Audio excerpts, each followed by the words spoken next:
My name is Rachel, and at the time all this happened, I was 8 months pregnant. Life wasn't perfect, but I thought I had a decent marriage. My husband, Andrew, was charming on the outside. The type of man who'd open the door for strangers, smile at kids in the park, and laugh at everyone's jokes. But behind closed doors, things weren't as sunny. He had this way of making me feel like I wasn't enough. Still, I tried. I cooked, cleaned, worked part-time from home, and did everything I could to make our home peaceful for our baby on the way. But things started to change around my 6th month of pregnancy. Andrew stopped coming home early. He always had some meeting or emergency at work. The kisses faded. The sweet words turned to sighs and complaints. And the way he looked at me, like I was invisible. I tried brushing it off. Maybe he was stressed. Maybe the idea of becoming a father was weighing on him. But my gut told me something was off. The late-night phone calls. The sudden urge to shower as soon as he walked in. The whispers and quick screen locking when I got close. Still, I stayed silent. I didn't want to be the paranoid, pregnant wife. I didn't want to accuse without proof. And most of all, I didn't want to believe my marriage was falling apart while I carried his child. Then one day, he didn't come home at all. No text. No call. I waited by the window till 2 a.m., then finally gave up and cried myself to sleep. The next morning, I made breakfast with swollen eyes. I sat down to eat alone. And that was when the front door opened. I turned my head quickly, hoping to see him walk in, say he was sorry, maybe with flowers in his hand or a dumb excuse I'd pretend to believe. But no. He walked in, with her. A woman I had never seen before. She had long, straight brown hair, a fitted pink dress, and a hand resting softly on her stomach. Yes. She was pregnant. And smiling. Rachel, Andrew said in a low, awkward voice, "This is Sierra. She's staying with us now." I blinked. Thought maybe I was still dreaming. "You what?" I asked, standing slowly, feeling my baby kick hard inside me, as if reacting to the tension. "She's staying here," he repeated. "I can't leave her out there like that. She's having my child, too." The words cut through me like a knife. My knees buckled, but I gripped the back of the chair. Two? My brain raced. My heart pounded. I was 8 months pregnant.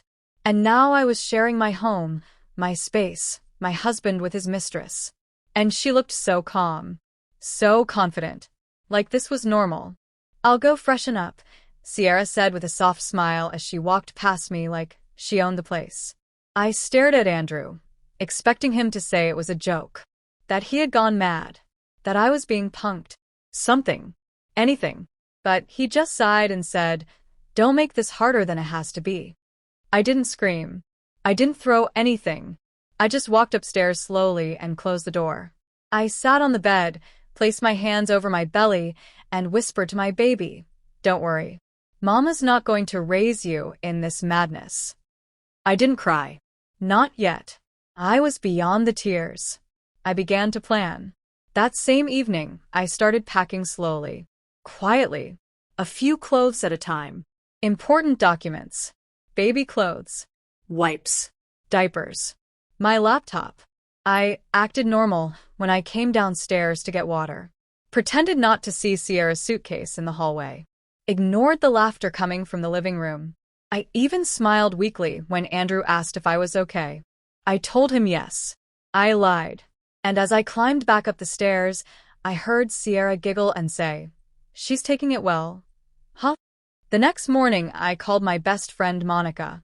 She lived 3 hours away and had always offered her guest room to me if I ever needed it. I had never thought I would. But that day, I asked her, "Is the offer still open?" "Always," she said without hesitation. "Rachel, are you okay?" I wasn't. But I would be. I waited for Andrew to go to work. He kissed Sierra goodbye and left without even looking at me. The moment his car drove off, I finished packing, called a taxi, and left. But not before leaving a note. Not one filled with curses or pleas. Just 5 words. "You chose. So did I." I turned off my phone once I got to Monica's place. I wanted silence. Space. Time to breathe. But what I didn't expect was what happened a few weeks later. I was in labor, alone except for Monica by my side, holding my hand through the pain. And after hours of contractions, screaming, and tears, I gave birth to my son. He was perfect. Full head of hair, brown eyes, tiny little fists. And as soon as I held him, I forgot the pain. But Monica gasped. "Rachel, oh my God." I looked down at my baby and froze. Because he looked exactly like Andrew's late father. A man Andrew worshipped. A man who was said to be his spitting image. Suddenly, I knew what I had to do. Monica helped me take a photo. A clear one. Then, I turned on my phone for the first time in weeks. Over 100 missed calls, messages, emails. But I ignored all of them. I clicked on Andrew's number and sent him one picture. No words. Just the photo of his son. 2 minutes later, the typing bubbles appeared. Then stopped. Then came back. Then Monica's phone rang. She looked at the screen. "It's him." She picked it up. And I could hear Andrew's voice, choked with something between shock and grief. He kept repeating the same words. "Tell her I'm coming. Tell her to wait. Please." Then Monica's eyes widened. "Rachel," he collapsed. And that is when things really started to get interesting. The phone line cut right after Monica said those words. "Rachel," he collapsed. We stared at each other for a long moment, neither of us speaking. My heart was still pounding from the delivery, but now it beat for a different reason entirely. I was still in my hospital bed, holding my newborn son close. His little chest rose and fell, peacefully unaware of the storm surrounding his birth. But in that moment, I wasn't thinking about revenge. I was thinking, what now? The nurse came in to check on us, and Monica quickly ended the call and slipped her phone into her pocket. She tried to play it cool, but I could see the concern all over her face. I didn't say a word until the nurse left.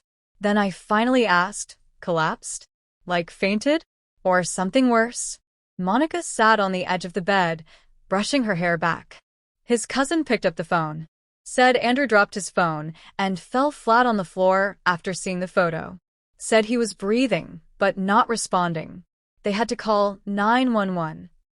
I looked down at my baby boy, my chest tightening. "What hospital?"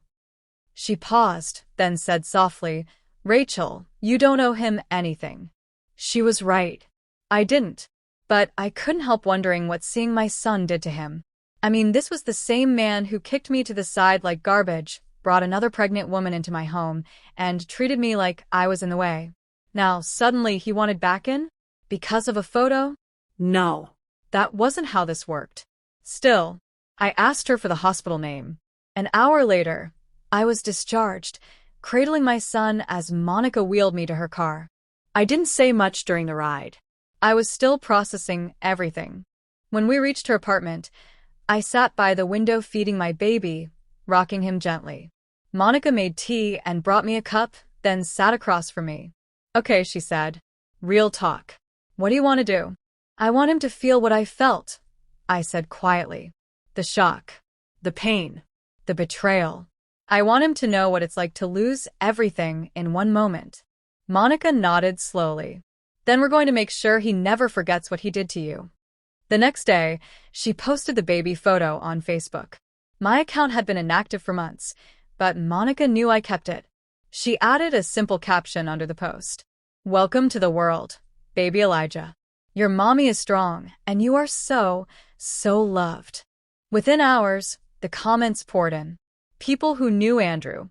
People from our old neighborhood. Even some of his relatives. And then, Sierra commented, "Yes, her." She wrote, "Isn't this the woman you said couldn't carry to full term? Weird how she suddenly has a baby." That comment got likes. Some people laughed. A few defended me. But I didn't respond. I didn't need to. Because the next day, a message slid into my inbox from Andrew's mom. She had seen the post. Seen the baby. And apparently she had questions. "Monica," and I waited. We didn't reach out to anyone, didn't post any more photos, didn't say a word. But by the end of that week, my silence had become the loudest scream possible. Monica answered a knock on the door while I rocked Elijah in the living room. She froze. Then she turned and mouthed silently. It's him. I looked up. Andrew stood there. Pale. Thin. Eyes sunken like he hadn't slept in days. Monica stepped aside slowly and let him in. He took 2 slow steps into the room and then stopped. His eyes landed on me, then on Elijah. And his legs gave out. He fell to his knees on the carpet, staring at the baby like he was seeing a ghost. I didn't know, he whispered. Rachel, I didn't know. You didn't want to know, I said calmly. He reached out as if to touch Elijah, but I shifted away just slightly. Let me explain, he began. No, I said. You brought another woman into my home while I was carrying your child. You made a choice, Andrew. Now you live with it. He covered his face and broke down crying right there on the floor. Real sobs. Not the fake, manipulative kind. But I didn't feel sorry. Not one bit. I didn't scream at him. I didn't throw anything. I just watched. After a while, he finally looked up. I messed up. I know I did. But I want to fix this. I want to be a part of his life. Please, Rachel. I didn't respond. Because at that moment, Monica's phone rang. She picked it up, looked confused, then handed it to me. It's Sierra. I slowly put it on speaker. Rachel. Sierra's voice snapped through the phone. I hope you're happy. Andrew left me. And I had a miscarriage. I lost everything because of you. I blinked. Because of me? You moved into another woman's home, pregnant by her husband. And I'm the problem? You tricked him. You set us up. I didn't have to, I replied coolly. You did that all by yourselves. She cursed and hung up. Andrew was still kneeling, his shoulders shaking. That moment, Sierra's call, his breakdown, and my son sleeping peacefully in my arms, was when I realized I held all the power. But I hadn't even started yet. Because the real revenge was still coming. I didn't say a word after Sierra hung up. Andrew stayed on the floor, quiet now. Still. Like he didn't know what to do next. He looked lost. But for once, I didn't feel sorry for him. I gently laid Elijah in his crib next to the couch and stood up. Monica crossed her arms and stood near the kitchen, ready to step in if he tried anything. Rachel, he finally whispered, his voice shaking. Just please, I want to be in his life. I know I messed everything up. I wasn't thinking. I thought Sierra was the one, but I see it now. She was using me. She saw I was married and didn't care. I was stupid. You were heartless, I replied, calmly but sharp. You didn't just cheat. You brought her into my home, into the room where I folded baby clothes, the room where I cried alone at night because you wouldn't come home. And now you think you can just cry and fix it? He stood up slowly, wiping his face. What do I have to do? I'll do anything. I stared at him. My silence made him uneasy. I could see him shifting. Nervous. Good. Leave, I said. Leave now. He opened his mouth to protest, but Monica stepped forward. You hurt her. And like a scolded child, he walked out the door. The next day, a letter arrived at Monica's apartment. It was from Andrew. A full apology, handwritten. He talked about the guilt, the shame, the realization that he had destroyed his own family. He said he had cut off Sierra, moved out of their place, and wanted nothing to do with her again. I didn't respond.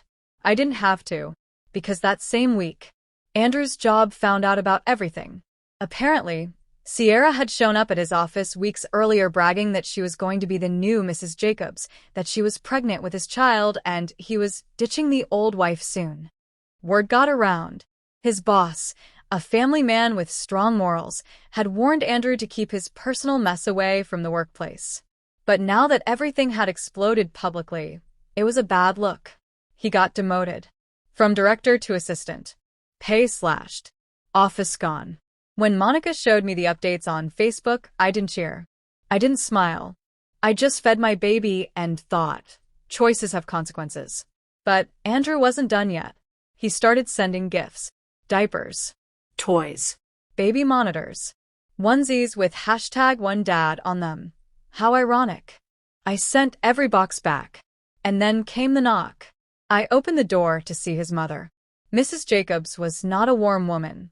She had always been polite, but distant. She didn't like me when we first got married. Said I was too soft. But now? Her eyes were red. Her hands trembled as she reached out to me. Rachel, I didn't know. I swear to you, I had no idea he was doing this to you. If I had known, she broke off, her voice cracking. She looked over my shoulder, probably trying to get a glimpse of Elijah. May I? I stepped aside. She walked in, took one look at Elijah sleeping, and gasped. He looks just like my husband, she whispered. It's like looking into the past. She cried. Really cried. Then she knelt beside his crib and kissed her fingers, placing them softly on his tiny blanket. I don't expect you to forgive him, she said, standing up. But don't shut us all out. He may have failed, but Elijah still has a family. We want to love him. Please, Rachel. I didn't respond right away. But that moment it softened me. Just a little. I told her she could visit. On my terms. No, Andrew. She agreed. But I wasn't done with Andrew. Not even close. 1 week later, I made a post of my own. It was short. It was clear. My son is here. His father wasn't. But I'm stronger than ever. I included a photo of Elijah in my arms, the hospital bracelet still on my wrist. You could see his full face, those eyes that screamed Jacob's bloodline. The post went viral. People started talking. Friends, family, church members, coworkers, strangers. They all had something to say. Most were on my side. Some asked Andrew directly in the comments. Wait, wasn't your wife pregnant? Is this why you left Rachel? What kind of man leaves his pregnant wife for another pregnant woman? And guess who stayed completely silent? Andrew. His pride shattered. His image destroyed. His name Dragged. And then came the news. Sierra filed a report against him. Said he abandoned her emotionally and financially after promising to raise the baby with her. Claimed he tricked her into quitting her job. But remember how she said she lost the baby? Well, turns out she lied. She never had a miscarriage. She was still pregnant. And now Andrew had 2 sons coming. One he never wanted to begin with, and one he threw away before he knew what he had. His life falling apart from both ends. The courts were involved. Sierra wanted child support and back pay for everything she claimed he promised her.